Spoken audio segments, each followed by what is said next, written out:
যে কোনো সময় ডাকসুকে বানচাল করার জন্য নানান মত নানান পক্ষের লোকজন হচ্ছে গিয়ে তারা হচ্ছে উদ্গ্রীব আছে, পিছনে দাঁড়িয়ে আছে। আমরা চাই বিশ্ববিদ্যালয় প্রশাসন গড়িমসির নাম করে কিংবা হচ্ছে নিজেদের দিকে অদক্ষতার কারণে কিংবা হচ্ছে নিজেদের সময় জ্ঞান না বোঝার কারণে যদি কোনো প্রকার সেটা হচ্ছে কি স্যাবোটেজ হয়, আমরা সেটা চাই না। আমরা আমাদের দায়িত্ব আছে যেহেতু আমরা ছাত্র প্রতিনিধি, সেই জায়গা থেকে আমরা আমার দায়িত্ব পালন করতেছি। বিশ্ববিদ্যালয় প্রশাসনকে বারবার করে কনসার্ন জানাচ্ছি। আমরা বুঝতে পারতেছি যে আবারও যে নিকট ভবিষ্যতে হয়তো বা হলে হলে কমিটি দেওয়াকে কেন্দ্র করে কিংবা হচ্ছে গিয়ে বিদ্যমান ছাত্র সংগঠনের মধ্যে বিভিন্ন রেশারেশি কেন্দ্র করে শিক্ষার্থীদের জনজীবনে আবার দুর্ভোগ নেমে আসবে।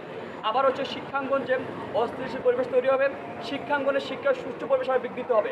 শিক্ষার্থীরা হচ্ছে এই জায়গাটা সংখ্যার জায়গা, তারা চায় না আবার হচ্ছে জুলাইয়ের আগের যে বাংলাদেশ তারা ফিরে যাইতে, তারা চায় না আবারও দাসত্বের জীবনে ফিরে যাইতে।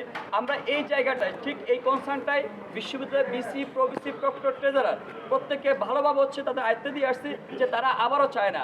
শিক্ষার্থীরা জীবন দিয়ে হচ্ছে নতুন প্রশাসনকে বসিয়েছে, তাদের প্রত্যাশার জায়গা এইটাই, তাদের মেন প্রায়োরিটির জায়গা এইটাই যে ক্যাম্পাসে স্থিতিশীল পরিবেশ তৈরি করবে, শিক্ষার্থীদের প্রতিনিধি এখানে নির্বাচিত করবে, শিক্ষার্থীদের কথা বলার প্ল্যাটফর্ম থাকবে, তাদের দাবি দাওয়া আদায়ের জন্য তারা হচ্ছে আবার অনশনে বসা লাগবে না, তাদের পক্ষে কথা বলার মতো প্রত্যেকটা স্টেপ থাকবে, তারা হচ্ছে ক্যাম্পাসের সুষ্ঠু শিক্ষা পরিবেশ নিশ্চিত করবে। আমরা মনে করি প্রশাসন আন্তরিক হবে। সবাইকে ধন্যবাদ। আমরা